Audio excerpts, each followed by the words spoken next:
We then proceeded at that point into our simulated countdown.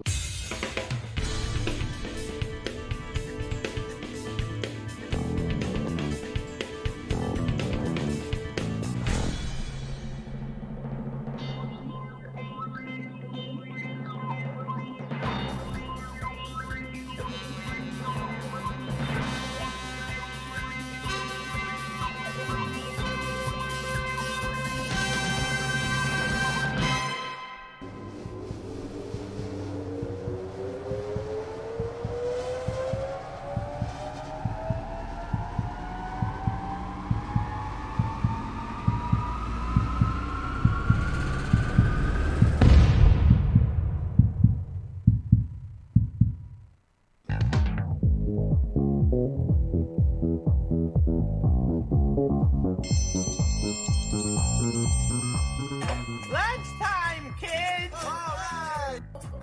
Yum, yum, yum, yum, yum. Hello, friends. It's lunchtime. Strap in, folks, because your Friday's about to get lunch-sized. I'm not Josh. I'm Matt. I'm going to be your faithful host for today. We got a lot to talk about, mainly about all the different ways that this show is about to break. No. But first, let me introduce our cast of characters. Again, Matt. I've got Anna here in studio. Zach is in the booth running the switches and all the things. How's it going in there? You know, it's a little warm and lonely, but I think I'm okay, so it's not so bad. It's lonely at the top. It's lonely in the booth. Heavy as the crown. So we do have some stories to get to, but I've got a little inner office house cleaning. I don't know if it's house cleaning, but let's discuss a couple things first. Yeah, let's. All right. So first of all, again, Josh is not here. Your more handsome co-host is in the chair, and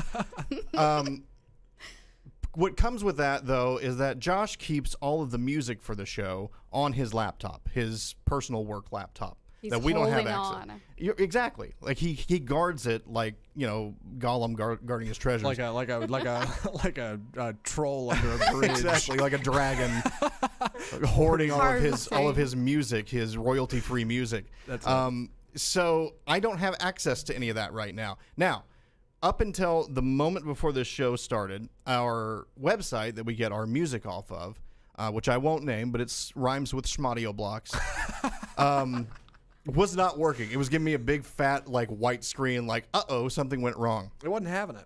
No. And right before the show started, I reloaded it again because that's what I do. I just keep reloading websites until they bend to my will. And it loaded up. It loaded up the main page. So I was like, great, I'm going to be able to pull some funky jams, which is exactly the first thing I typed in to get some music. And when I hit search, it directed me to a different error page, like an internal error page. Yeah. Like when the website is running, but it knows something is wrong. Uh-huh. And it hits me with, uh-oh, with a big fat uh-oh, right? Sure. Period. Yeah, here, Anna, you can see this. I don't know if we can show this to... We can't get that on camera. Probably not. That's a shame. But I'm gonna describe it to you. I'm gonna describe why this really angers me. Please do. It says, "We know errors can bum you out. Hopefully, this cute photo of Sophie, the Audio Blocks puppy, will cheer you up while we fix things." And they have a picture of like a black lab puppy here. Adorable, big-eyed. Which, you know what? Great. But I have a problem when websites, I don't know, like tiptoe around the fact that they're broken. And it's like, oh, we're broken, but here's a picture of a little puppy. Here's a picture of something that's going to get you through the day. Like the same way that Windows now speaks to you and what it, I guess, thinks is a human tone of voice, like, whoops, something went wrong. Like, I don't need that. I just need you to say, sorry, we're not working right now. Come back later. But, Matt, I mean, they're appealing to your humanity. Sure, you're upset now, but things will be okay. I think that's what you're supposed to I feel like get, this right? is the new softer internet where, like, we can't say anything too... we can't say anything too harsh. We can't be negative. We can't tell people that our site is broken, even though it clearly is. Sure. So we're going to show them a picture of a puppy. I don't know, Anna, does it... I assume this probably doesn't bother you at all. You are bang on. Puppies make me happy. I mean, I would be like, okay, this isn't working. I feel a bit better. A little bit. Still, I'm probably going to close that window and still feel anxious about the fact that I was meant to do something that I can't do. Yeah. So, well, it works on me, Matt. I'm sorry. You know what makes me happy? I am the minority, I guess. You know what makes me happier is when websites work. That's what makes me happy. It doesn't work for me. In fact, it kind of has an opposite effect because when I'm looking, and in the case of this very important show that we do, when I'm looking for music, I need it now. Like that's why I'm there. Yeah. I'm here to do work for work time's sake. Right. It's my music and I want it now. Right. If I was here to look at puppies, I'd be on like the Oz subreddit looking at puppies. Like, but I'm not. I'm here to do work. So when I'm here to do business. When you throw that at me, I'm trying to be a professional. So when you throw that at me and you say, well, here's a picture of a puppy, it not only doesn't help me feel better about the problem I'm not solving, now it's giving me a place to direct my hate. Yeah. Which is a really a big problem. I run into this with people in traffic because whenever somebody cuts me off in traffic or does something that I find irreprehensible, if they have some kind of bumper sticker or something, it's perfect. Oh, yes. Because now I've got somewhere I can be like, oh, well, you go from University of Florida. No wonder you don't know how to drive. Then I've got some kind of like hot angle, which is just as all American as it can get, I guess. I just saw Josh. What? Next to the door. We didn't set up Josh Cam, did we? Carrying his laptop. Did we not do that? Is he coming to save us? You know what? I don't need him because now it's working and I'm downloading a whole bunch of music that I don't know what it sounds like, but we will learn. The titles are really funky keyboard jams about to get some hot rotation here. Some on funky the show. keyboard jams on but look, the ones and twos. I'm gonna keep powering on because we don't need Josh. We don't need anybody. We have us. That's and we're right. family. Yeah. When we're here, we're family. We don't need none of those posers. So I want to ask you a question. How you feel? Well, let me just describe this story. So, a 22-year-old woman. I'm sorry. A 22-year-old woman graduated college. Her name is Anissa. She graduated from a Connecticut college, or she's from Connecticut. It doesn't say where she went to college. Anyway, she graduated college, and her dad buys her as a college gift. I assume he probably did something else. They probably helped her out with college. I'm not going to say this is the only thing he did for her. But as a college gift, he buys her a scratch-off lottery ticket. Okay. And it's a $1 scratch-off lottery ticket. Now, I want to say I want to start with this. How do you feel about the practice of buying someone a lottery ticket as a gift? Because I've seen this happen. I've seen at Christmas time, people will fill stockings with, here's a couple of $5 scratch-off lottery tickets. Yeah, my dad does that over Christmas. Funny enough, he only started doing that like a couple of years ago. Yeah. And I find it a bit weird. I mean, I'm not a fan of it. I'm just going to say right out, I'm not a fan of it. I gotta be honest because it's more like I feel like it's money going down the drain, but at the same time, I mean, when someone buys you something you don't like, it's money down the drain anyway. Yeah. So in a way, it's kind of enhancing your chances of, being somewhere. I did remember thinking, this is the Portuguese lottery. I live in the U.S. If I ever get the money, like if I win, if I get the right number, how are the logistics of this gonna work? Yeah.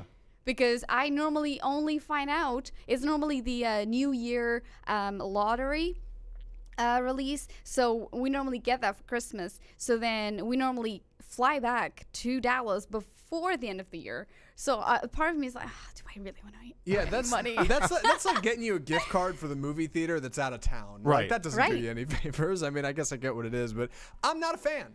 And I'll tell you why. I think because inherently I'm not a gambling man. Consider for a moment when I say that I got a higher education in radio, so for not gambling that worked out great for me. But I don't like gambling. That's called a losing bet. I'm horrible at gambling. I go to a casino with a $20 bill and a dream, and I'm like, once the 20's gone, I'm done. Like, it's not worth it. The house always wins. I'll always get taken advantage of because I'm a gullible sap, and it's not going to work out for me. And when it comes to scratch off, it's the same way. So when somebody gets me one as a gift, in this odd way, it just kind of feels a little insincere. It's like, really? Like, you just... So in my mind... I don't know. Yeah, in my mind, there's nothing good that can come of it, right?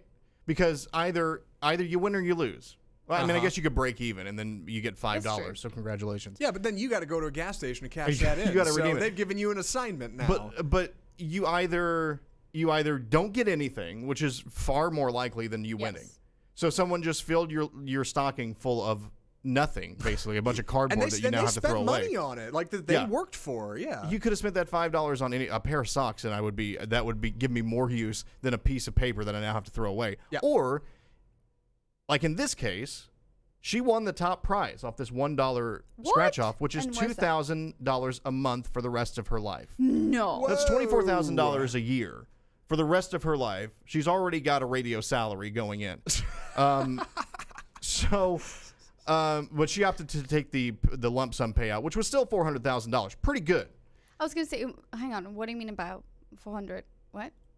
She opted to take the lump sum payout, so instead of getting the monthly check, okay, she took just give me everything, which they value. I haven't done the math here, but I guess they think she'll live for another 20 years. I guess I don't know. What? It's $400,000. Yeah, I'm baffled. Anyway, so she takes the lump sum, but this is what happens. So either you as the gift receiver get nothing, or you as the gift giver just gave away $400,000. That is true. What good is that? What good is that? Right? How do you feel? I feel terrible. This is how I feel. I feel, why did I keep that one for myself? Yeah. Right?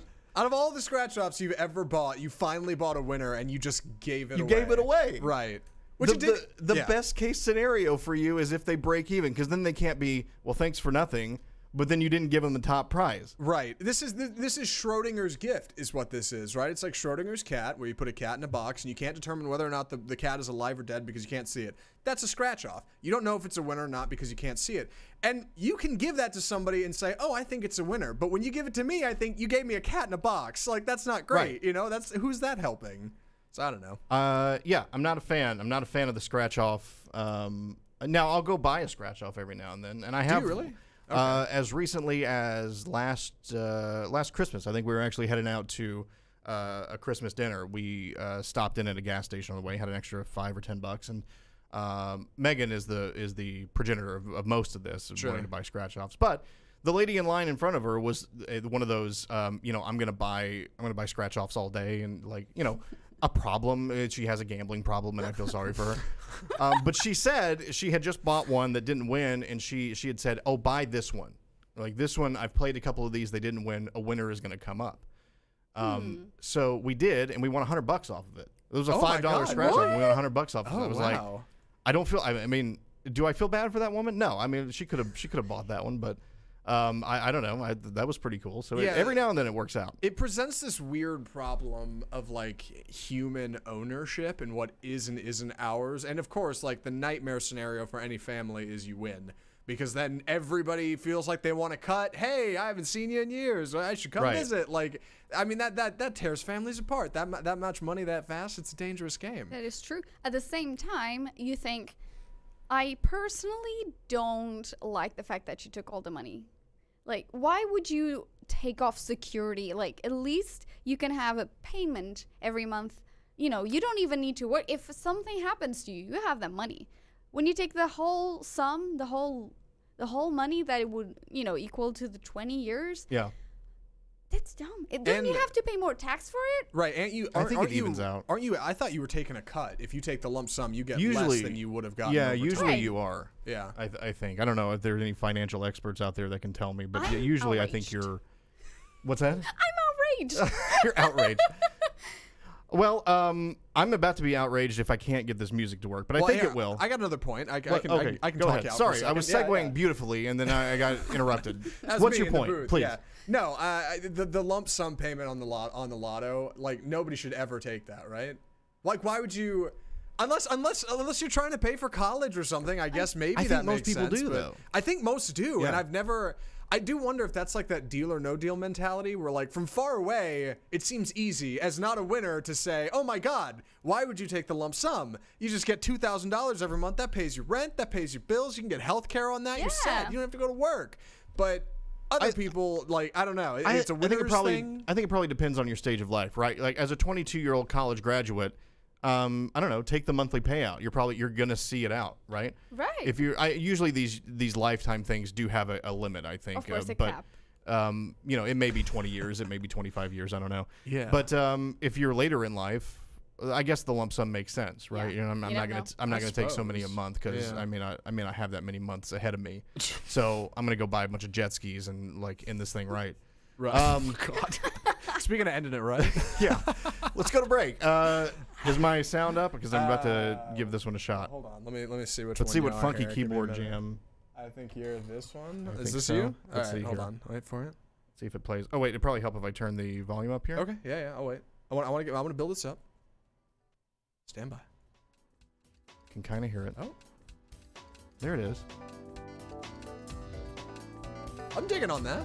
All right, let's There's go a to break. little something there, When we yeah. come back, the specter of death is finally gone from an Arizona lake. We'll tell you about it coming up on the lunch break.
I don't know. Stop.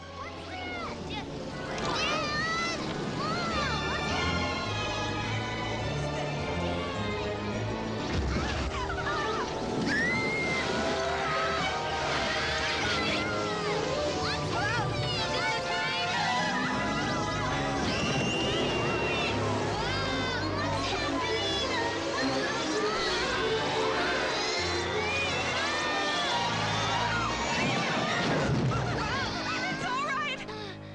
Honey, we're all right.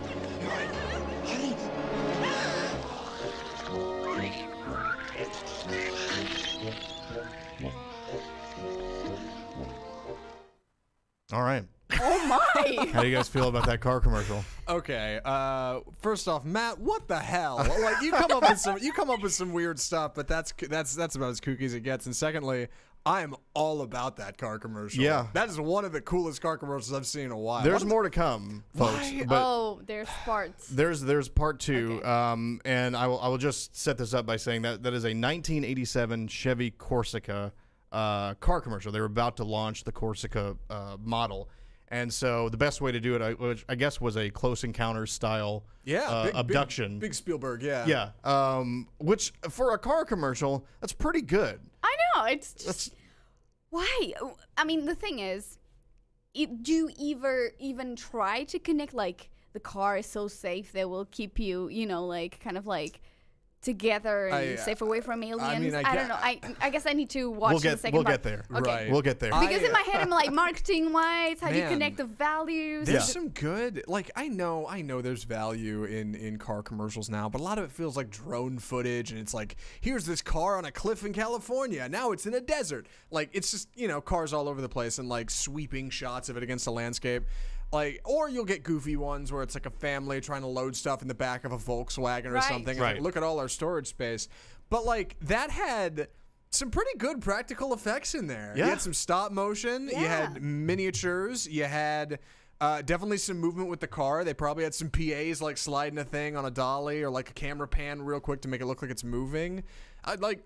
Calling me impressed. There's some Ray Harryhausen stuff. It's pretty good. Yeah, I dig that. All right, That's we'll get good to the second part of that later. Perfect. As we teased, so there was an Arizona lake. I forget which lake this was, and I'm looking at the story right now. Lake Pleasant Yes. in Maricopa County, Arizona. Uh-huh. So, do we have this video up right now? Oh, yeah, we look at do, this. yeah. So someone, Gander at this. someone Oh apparently my. is very popular with divers, and someone dropped a mannequin of Jason Voorhees into the bottom of this lake. They did. So hold on, we got this Evolution Jason Voorhees video. Let me watch this. animated. Oh Boy, God, look at I that. can't get out of it. Oh no, what have gosh, I done? What's The going on? panic. Oh no, it's all falling apart. Okay, disregard. Don't, So, yeah, if you don't didn't- look at the man with the megaphone. It's fine. If you didn't follow It's that, fine. Lake Pleasant in Maricopa County, Arizona. It's a popular lake for people to go scuba diving. I guess it's relatively clear, crystal clear, maybe, if you might. And someone put a mannequin dressed up like Jason Voorhees with chains around, like tied to the bottom of the lake, and people were swimming around and stumbled upon this thing. Which, gosh, if I'm a scuba diver and I stumble upon a Jason down in the like, what do you do? Because it could be someone, and this is like going full cuckoo, but I mean, someone dressed up, you know, an actual person that was murdered. Right. And they're like, oh, it's just a prop, everybody. And they just cover it all up. And it's actually someone dead at the bottom of that lake. It could be a reality. Right. Like, that's my first assumption. It's not like Yeah. it's a Yeah. Jason on the bottom of the lake, but it's a person, you know, dressed up some way. Even from far away, you could at least tell it's a human body. Sure. Right. Which that had to be freaking people out. But when you actually get up and see it, I think it's a pretty cool little prank. It's certainly something. You know, my dad was a scuba diver. I think I got it again. No, I don't actually. I thought I had it again. You know what? I'm gonna stop. I'm gonna stop right. with the image. I can't. Don't worry about it. I don't know how to do it. It's fine. My dad was a scuba diver, and I think to be a scuba diver, like, you got to be a pretty cool cat. You got to be cool with claustrophobia. Sure. All right. You got to be cool with being in a place. Frankly, like, just strictly from a walking, talking, breathing standpoint, we are not meant to be in, like, because you have to have a tank to breathe, and if you don't have it, you can't exist. I mean, in a way, it's almost like being an astronaut. Like, you got to be pretty cool about some stuff. You got to be a risk taker, and, like, I get that, but in the case of the Jason Voorhees statue, man, if there was ever anything that could give a scuba diver a heart attack underwater, I feel like that's up there. Like, because you're in a national park in Arizona, you're swimming in a lake, and then suddenly, without warning, there's a corpse down there. Right. And, like, turns, you know, from far away, that's a body with clothes on. Like, and then you get close and you realize, okay, it's a stupid Jason Voorhees gag, but I Because mean, it's not like one of those museums where you scuba dive and you're actually diving into the museum. That's a thing. whoa, what? Yeah. There's an underwater museum. Hold That's on. what you should I'm search Googling. for. Yeah, let's underwater museum. Underwater museum. Stand by. I We'll think get it's to somewhere this. in Asia. Could be wrong. I imagine North Carolina has a few underwater museums right now. Oh my god. Anyway, while you look that up, There you go. that- Good recovery there. while you look that up, Wow. Hot takes. so wait, so it's like, is it like natural? Like there was a shipwreck and they did this, or they're I just think- putting stuff? They're throwing stuff in a river and saying, "Go Good look question. I think we gotta throw it to Zach. I What mean, is coming up? let's see. We've got this underwater. Oh, there's that. Yeah, we've got Cancun. this underwater museum in Cancun. at it." That's cool. That's kind of neat. Look Were at those some put of down these. there, or did they find those down there? Oh yeah, that's this what I is. want to know. They were put there. Yes, these ones. These were specifically. intentionally placed. Yes. Never miss a deal on Cancun's Yeah, look, best there's tours. a couch. Yes, the sure. TVs. No, what? Yes, sure. I can't. Double click, maybe. It's a rock solid website, gang. Oh, good. None of those are changing.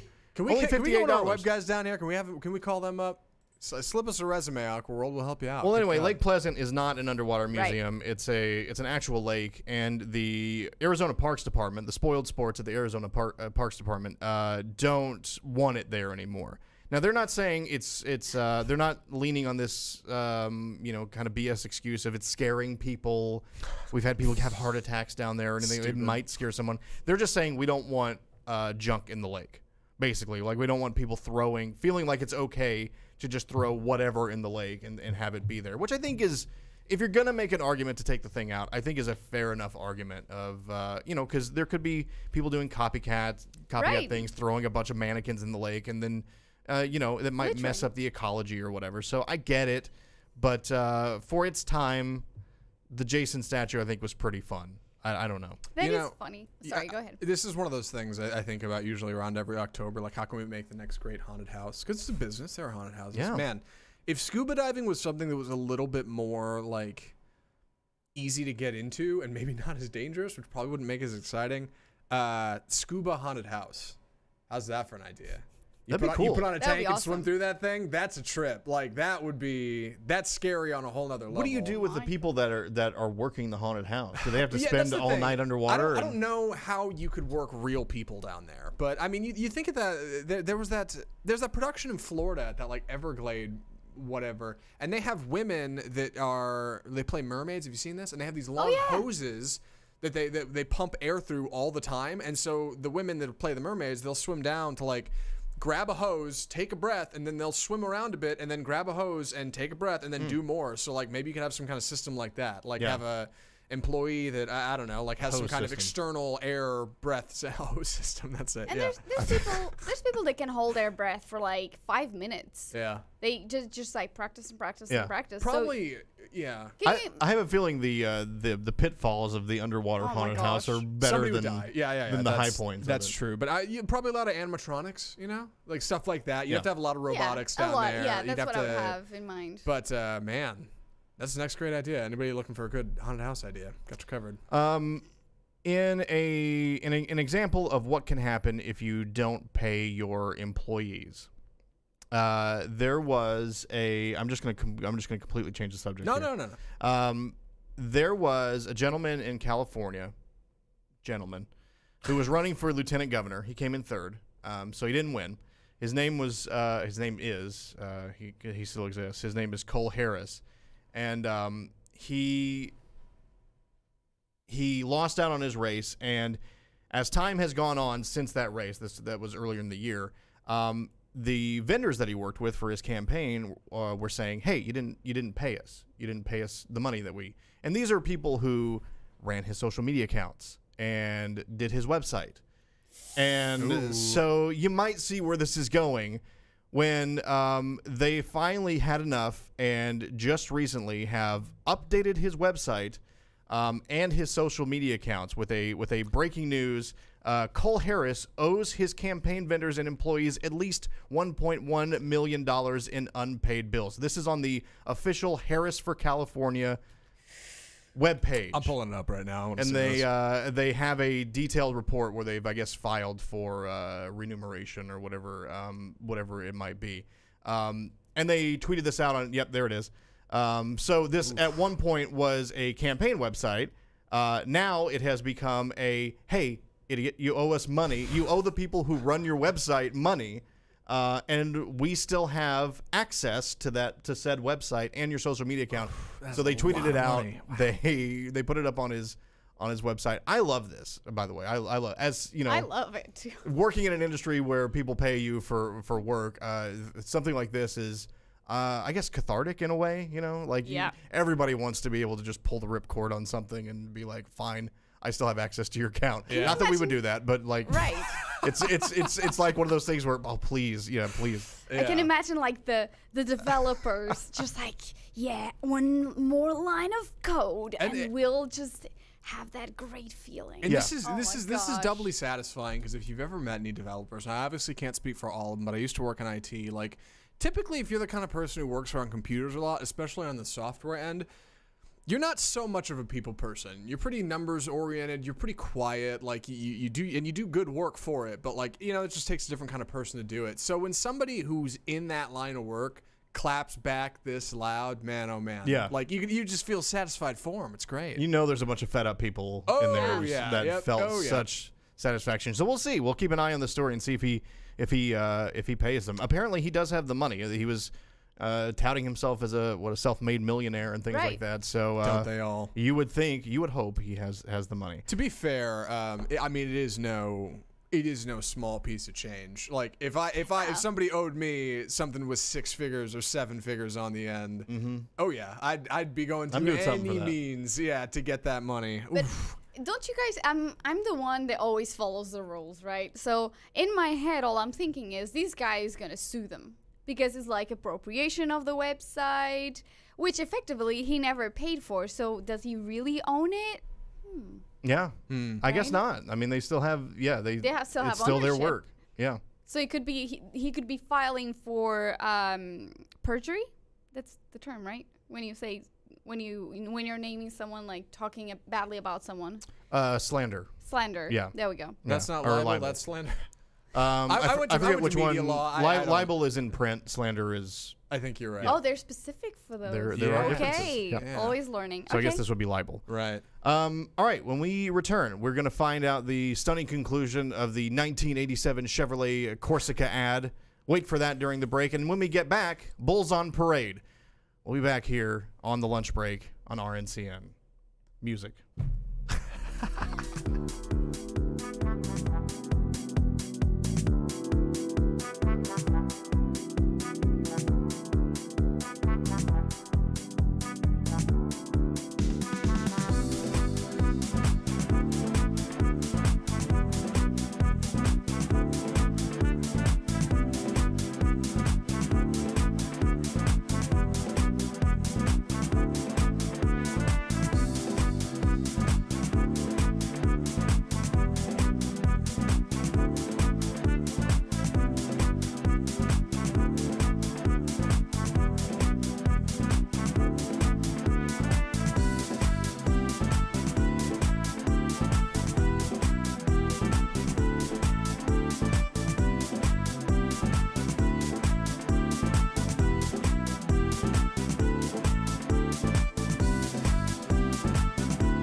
For 75 years, the most frequently collected car and truck name in the universe.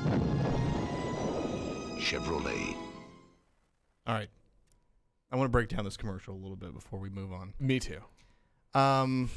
First of all, the Chevrolet is such in demand that aliens are coming down collecting literal Chevrolet cars as they fly around the universe. They come back every few years for the newest model and collect it and fly away. Right. How do we feel about that statement? You know, I didn't know it was like directly Chevys. I guess I wasn't just paying attention. I just assumed it was like all the great cars of time or something. Like all of the great vehicles of the universe.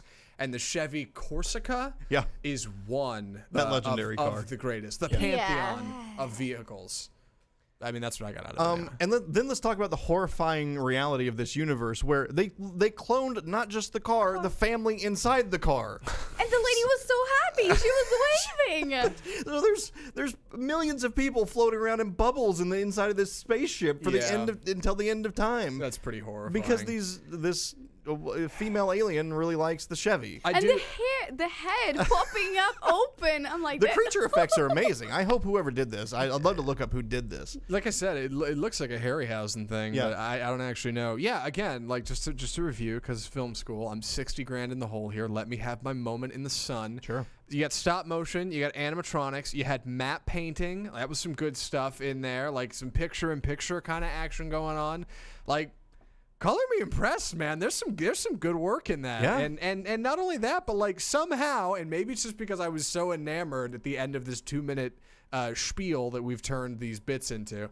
When they like kick in with that like Spielberg inspirational kind of ethereal violin music, like kind of worked. I was into it. I was like, Yeah. I'm digging this. This is good stuff. So, One of the more impressive car commercials I've ever seen. really something else. My heart goes out to the family who's now stuck forever in a bubble in an alien Thoughts and spaceship. prayers. But at least they're stuck in their beautiful 1987 Chevy Corsica. And they're together. And they're together. That's what's yeah. important. That's and right. I guess the implication was like the rest of the family didn't remember it, but the mom somehow grabbed She had something. an alien wing or something that she was hanging on to. Something like Which that. She it's remembers. She's weird. gonna have some PTSD about that later on. I in was life. gonna Like mom is weird after the road trip.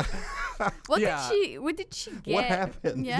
This is how we live in a very different age, because one of my first thoughts when because it was pretty it's pretty terrifying at the beginning there with the car spinning and the kids screaming in the back. The first thing I thought was PTSD. That was my first. That was the first place I Terrifying. went, which is horrible because nobody thought about that when they made that ad. Nobody was like PTSD. Nobody thought like that might be something post-traumatic stress disorder that people would have to worry about. But here we are. We're concerned about others because things might be a little too much. But don't you want a Chevy?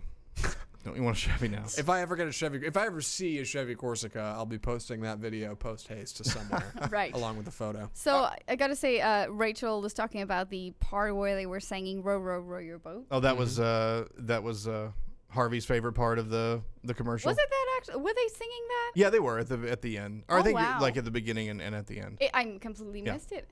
Yeah. Well, you were too enamored with the aliens. Right. Oh yeah, visually I was completely overwhelmed.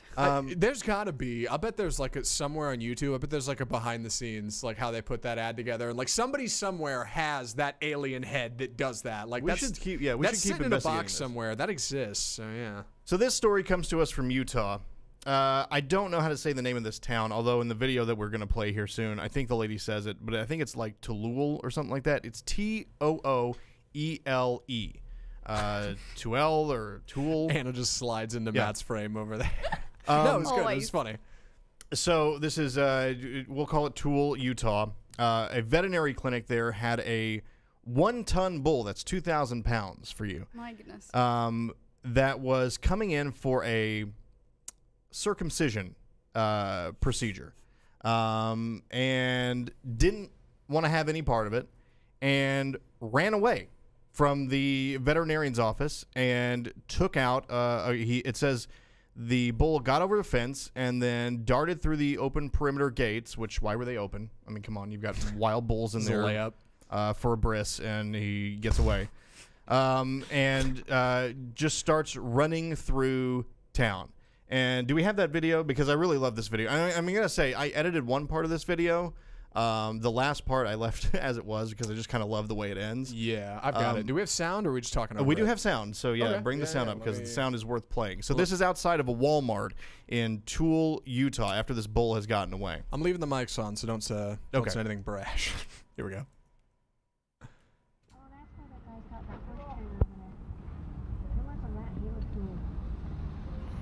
That. Guess only in Tooele. Oh shit. That's where the video ends. Is the bull turns to run at her. Nice. Did you edit that at all, or was that just happened? That just happened to be where it perfect ended. timing. Yeah, I was Yeah. like, Wow. I want to bleep that, but she doesn't finish the word, and I think it's a perfect way to end that video. Can you roll that one more time? Are you able to roll that one more time? Yeah, let me roll that. You might need to take it down that from full footage. screen and Here we re-rack go. Yeah. Let's Oh. see here. Nope, I can't roll it again. Give me a minute. Yeah, I'll figure We'll this bring whole that thing up. out. Yeah, you guys talk. I'll talk amongst yourselves. So the vet there, whose last name is Roundy. I'm trying to find his first name here. His I last don't- name's No, wasn't Roundy? Roundy the bull? Yeah. No, because Roundy gave an interview to KSTU, so I'm hoping that's not that the bull didn't. Why can't I find this guy's name? This is a Where? poorly written. I got the video again. Okay, if yeah, you'd play like it one more time while I look for this guy's name. What was the name of this place? Thule or something like that? It's Tool. I think she said. Tool. Listen to how she says it. Yeah, here it comes. Let's take a look at it again.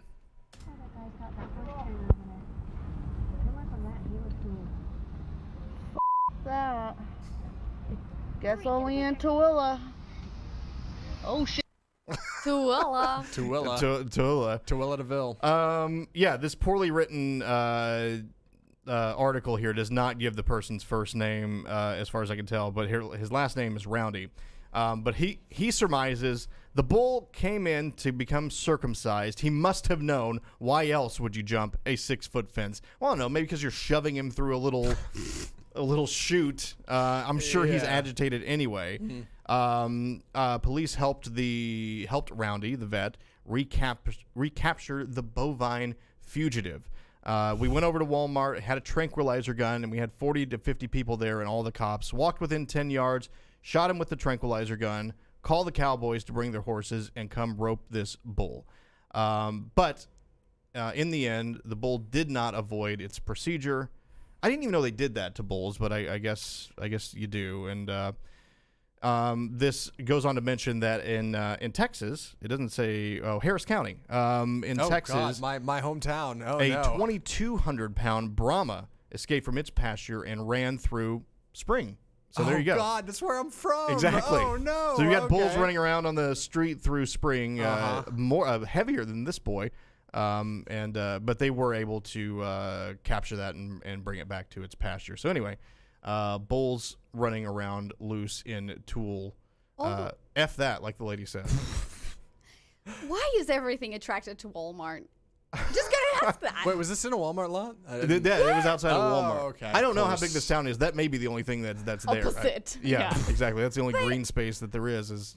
Honestly, I'm so disappointed with Walmart. I mean, when my sister came to visit, she was waiting. She was like, Anna, if there's anywhere I want to visit in Dallas, that's Walmart. No, really? Yes, because she was like, I want to witness the crazy nonsense that I see on the internet.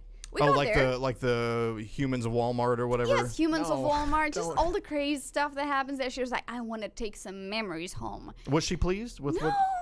Like all that happened was there was just a strong smell of plastic. Okay. That was it. Nothing else. Like even when you go to Walmart to try to see things that will disappoint you, you leave disappointed. It's incredible. I know. Like, Walmart never pans out. Even if you were looking for the odd things, it won't happen. Like there's a certain, I don't know. I don't think anybody from out of town should be thinking, if there's anywhere I want to go in Dallas, Texas, it's Walmart. Like, it was no, also come on. ironic. That's the rod. Well, I'm wrong. I know it's ironic, but damn it, we're better than that. Like, this country's better than Walmart. That shouldn't be the face for people who don't live here. That's not good. What are we doing, guys? The most frustrating thing about Walmart is anytime I've gone in there, there's 37 checkout lanes and 3 of them are open. Oh, of course. That's usually how it goes. So Right. there's a line that like stretches through the clothing section because they can't open one more lane. And now they've got the self checkout, which like, I don't know. I always feel weird about using it because it's like, I didn't.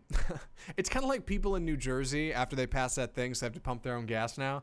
I'm like, you're kind of making me, the consumer, do the work here. Like, I don't understand. I mean, I guess it's for efficiency's sake, but at the same time, like, there's only 4 of them, and if you only got 2 lanes open now, because you used to have 6, because you used to have no self-checkouts, now there's less lanes I can roll through and more self-checkout lanes, which are going to lead to people who think they're fast, which they never are, No. and they're going to walk in. Like, you've seen that. You've seen people at self-checkout with, like, half a cart full of stuff. The self-checkout is useless. It's horrible, yeah, and it's just a very efficient way for companies that are already getting one over on the rest of us to get another one over on the rest of us. I feel like there should and we'll be just go for it, like bulls in a Toowoomba. Yeah, I feel like there should be one self-checkout lane, and it's got like a 5-item limit, and then that might be more efficient. Yeah. Before we go to one last break, I'm going to mention this story: the sad state of school lunches. So this is in Indiana, in Greenfield, Indiana. Parents were upset in Greenfield, Indiana, after they say their children were served 2 breadsticks as the main entree for their lunch at school. 2 breadsticks. This was in, I guess, kindergarten or at least in elementary school. This parent says his daughter was served breadsticks, carrot coins, and applesauce for lunch. And the Indiana Department of Education says, hey, that's a balanced meal because we also gave them cheese sauce to dip it in. What?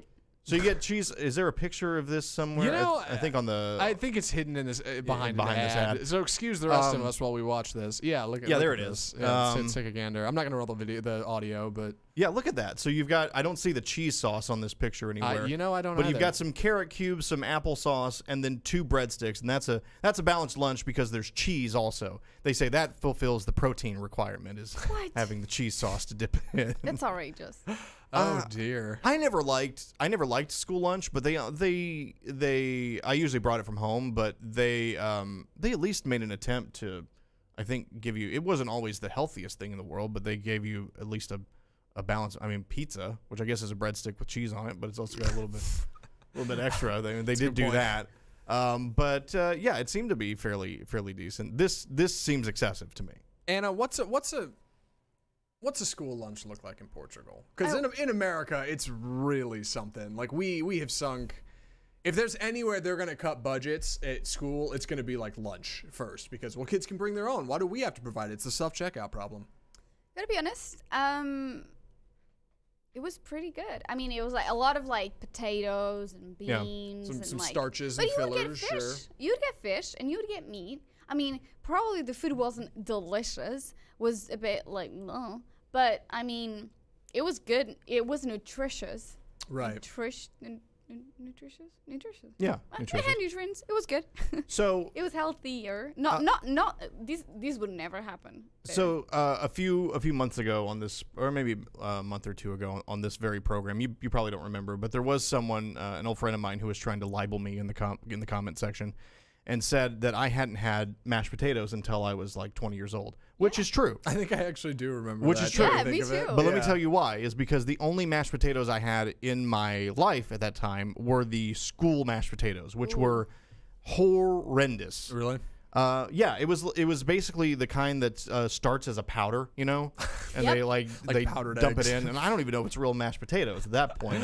Probably it not. may have come from a potato at some point in its life, Potato flakes, I right, think, or something like but that. it's like Yeah. 7 steps removed from being a potato, Right. And now you just add water back to it, and it becomes mashed potatoes. So that was my experience, and I had them before, and I realized these are terrible, and I'm not gonna have mashed potatoes anymore. And it wasn't until I was kind of out on my own when I went somewhere that had freshly made mashed potatoes, and it turned out they were pretty good.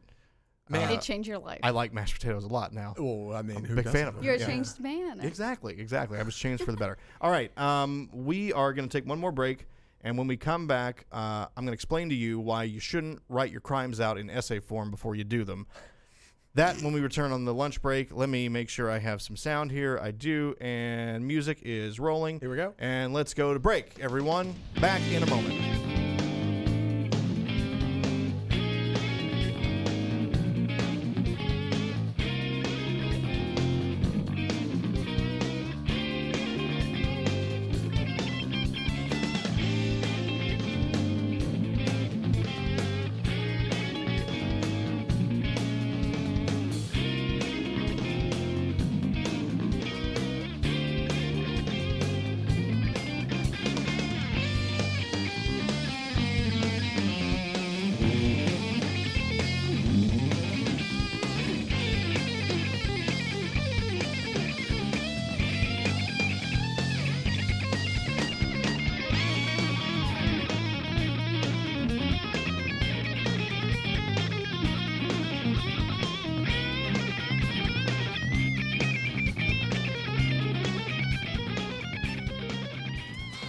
As the Total Beverage Company, we know the right product may mean new products. So we've decided it's time to make one thing perfectly clear. It's Crystal Pepsi, and the time is now. Everything about Crystal is new, from its new taste to its new packaging. It took 18 months and over 3,000 varieties until we refined the perfect taste for a clear cola. Crystal Pepsi's appearance is unique. It's got the blue base cup. It looks like a beautiful package. You look at it, you have to look twice. It's like, wow, that's a cola in there. I want to try that. Crystal Pepsi is creating a new beverage category all its own. That's why it's the perfect flagship product in the Total Beverage Company. Crystal has done great. I mean, we can't keep it on the shelf. It sells. Everybody likes it. It took the market by storm, and I don't think anybody was really ready for the amount of volume that it actually did. Anybody else a fan of Crystal? Wow. I wanted to point that out throughout it. That's a 16-minute, by the way, employee training video on how to market and sell Crystal Pepsi. And throughout the entire thing, they just shorten it to Crystal. Right. Crystal. And you're throwing this to like employees who nowadays make minimum wage. Back then might have been doing better, but even still, like, they're not marketers. Like, what do they know? Yeah, You know, I assume it's getting sent out to, I guess, retailers as well, like trying to sell them on the idea of stocking Crystal in their stores. That would make more how sense. it's flying off the shelves. And I just love, I mean, if no one knows the story of Crystal Pepsi, it was around for a hot minute in the early 90s, and it quickly disappeared. They brought it back as like a retro thing last year, right? But only as an oddity, really, because it didn't do very well. And so I love just seeing these people talk so effusively about how Crystal is just changing the it's clear, but it's a cola. You gotta try some of that. It's delicious. It is a talking point, but like I don't actually think he made it to Portugal.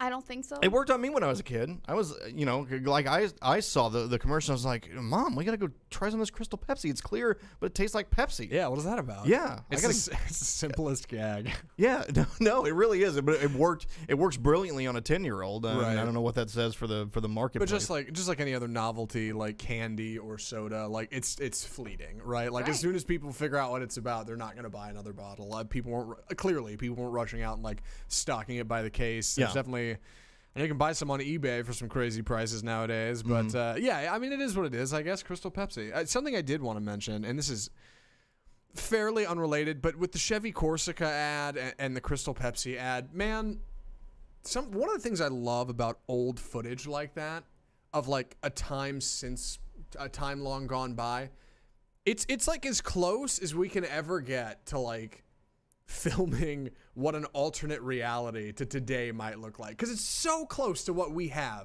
but it's just far enough away that it's like foreign. And like those people in that ad, I'm like, they seem fake. That doesn't seem real. I'd love to meet that guy. Like, it just doesn't. What's that guy doing now? Yeah, there's something about it that like I love to watch. Just fascinating. And like I know that was a time in our lives. I'm pretty sure I was alive then. I might have been like 4, but like that was a thing. And like God, I don't know. It just gets me every time. I'd love to know. Like, there's the one guy in the ad who I guess he's a retailer, or in the training video, and he's just like, Crystal's just flying off the shelves, man. I can't keep it on here. Everybody loves it. And I just love to know what that guy's up to. Like, is he managing, or is he a regional manager for 7-Eleven or something now? Or the guy in there that like looks like he's back in the stock room who's like, well, it's clear, but it tastes like a cola. And then it cuts from him like, what is his deal? Yeah, what's he all about? So I don't know. I love good stuff. At some point, it sounded like they were talking about a woman. You know, like right. she's just everywhere. She's taking the industry by storm. Enamored. This mysterious Crystal. All right, our last story for today is Megan wanted me to mention that she makes the best mashed potatoes. She does. She makes some pretty good mashed potatoes. She starts with gold potatoes, leaves the skin on, which is good. Roll through I like both. I like both ways. Skin on potatoes, huh? Yeah. Okay. Yeah. And then you throw in a little heavy cream, some Parmesan cheese, mayo, butter, and salt. And look, it's the reason why I won't tell the full story, but it's the reason why when I went to return some shirts at Marshall's, the cashier said, is there a problem with them? And I said, no, they don't fit quite right. She said, oh, you need to lose some weight. Which actually happened, folks who don't know the story. Yeah, she said, do you need to lose some weight? And I was like, yeah, but I just kind of want to return these shirts right now. Did she just say that kind of like, oh my God, that just came out of my mouth, I'm so sorry? No, she didn't. I think she considered herself a bit of a character. A cut-up is a cut-up. Yeah, because she had mentioned, so later in the conversation, some guy had dropped his keys or something, and she was trying to get his attention. She's like, he just doesn't care about getting his keys, and nobody listens to me around here. I'm just the little cashier or something. Like, she was kind of trying to make jokes and stuff like that. And after she said it, she tried to play it off like, well, I need to lose a little weight too. And I'm not saying anything. I'm like, no, I think you are, but it's fine.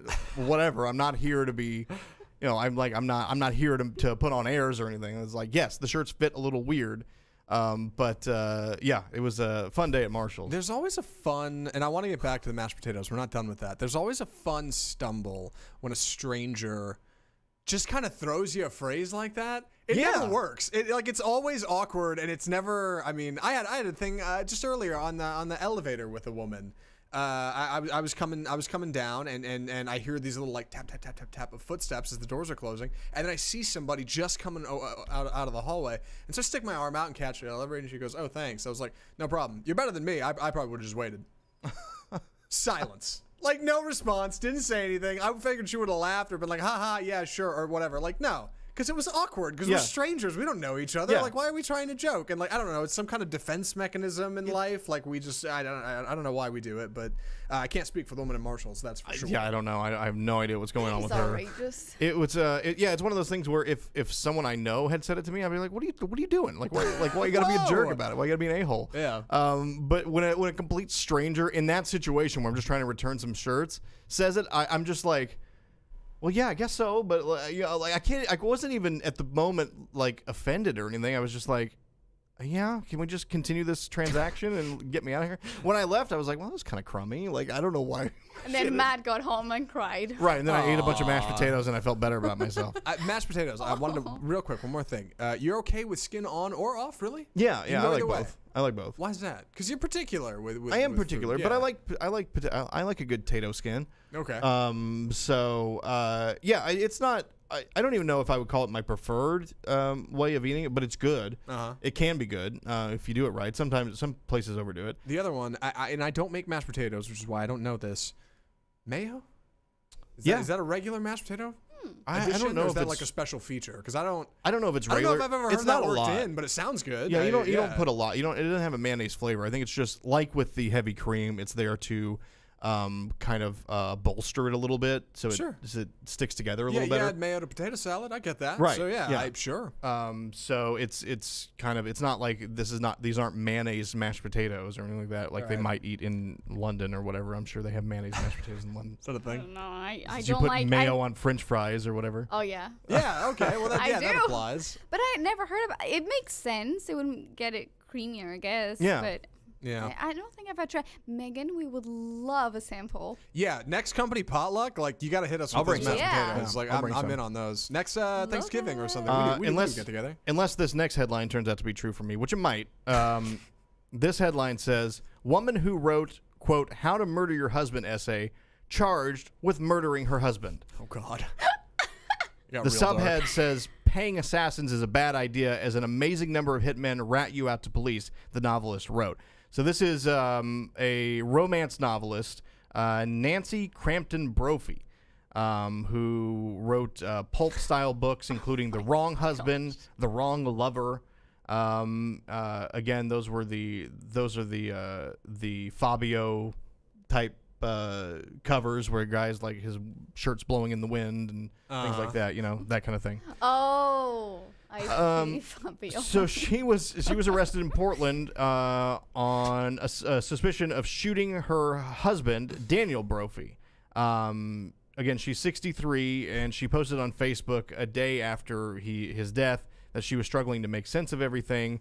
But the police have determined that that she was the one that committed the crime. On her blog, which is called C. Jane Published, I'm not sure if that's still up.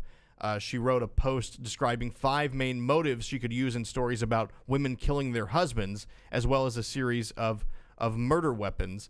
And she said poison wasn't a good idea. You don't want to poison them. Okay. Because, why? Because your husband gets sick, and nobody wants a sick husband around, right? Or they might. Because they whine. Okay. What about? How about this? They might live and might figure out your whole scheme or Right. ruse, or worse, yeah, like they might start throwing up or something. Like it might cause a wider cleanup, if that makes any. Yeah. Or maybe they get like, a damage so bad that they can't really like function, and then Right now you got to become take care the of carer. them for the you rest become of their their carer. life. She also, like I said, she mentioned you don't want to have an assassin because the assassins, like the gentleman that we played on the video who was offended that his wife only paid $2,000 or whatever it was to have him assassinated. You got to pay more than that. Oh yeah, I remember that guy. That's a guy. So yeah, she said you don't want to do that. So apparently she just opted for the tried and true method of shooting him, and it worked. Although she did not get away with it. This is. It's horrible. I don't. Yeah. I was gonna ask some questions like bleed it lead style. Like, well, what can we get the details here? But obviously we shouldn't do that. I did want to point out a silver lining. We shouldn't be making light of a murder. frankly. But man, I love that I managed to get this woman's face just perfectly framed over my shoulder. know. Just haunting me in the background. Well, it's just like she's got the starkest like. Oh, it's my intense, God. man. Oh man, That's it yeah. is it's intense. I shouldn't be laughing about this, but It's horrible. You know, honestly, I'll go with everybody else. Looking at that woman, I never would have guessed she's a cold-hearted man eater. So, Sure. I don't know. Well, that does it for us today, I think, unless anybody has anything to wrap up with. No. It's 1:03 in the PM, and we are the Lunch Break crew. I'm going to start rolling some music softly so we can fade that underneath me and have a clean get out here. Is that what we're going to do? That's what we're going to do. Okay. Yeah, that's what we're going to do. I don't have control of any of that, but I do have the music running. All right. So yeah, enjoy the rest of your Friday. Enjoy your weekend. I hope you have a good one. We'll be back here on Monday, I believe. I'm not sure what's in store. I don't know if Josh will ever be back. We'll probably just lock the studio and keep him out of here for the rest of the time we do the show. So I'm Matt. We have Anna. We have Zach running the board. How'd it go in there? How'd it feel in there? Honestly, I'm still trying to switch between. Okay, there's Anna. There's me. Yeah, All right. there we go. You know, clunky, but I'm gonna be honest. I don't do it enough for the lunch break. And if there's ever a show to like kind of flex a little bit and like kind of get brushed up on things, Sure. This is it. Anna, you should probably grab a seat in here at some I point. should. Yeah. Next time. It's good. It's good practice. All right. Yeah, I dig it. Maybe on Monday. Yeah. Tune in for that, folks. Again, have a good weekend. We will see you in 72 hours. I don't know. I don't know what the conversion is. Soon. We'll see you in a few days. Adios.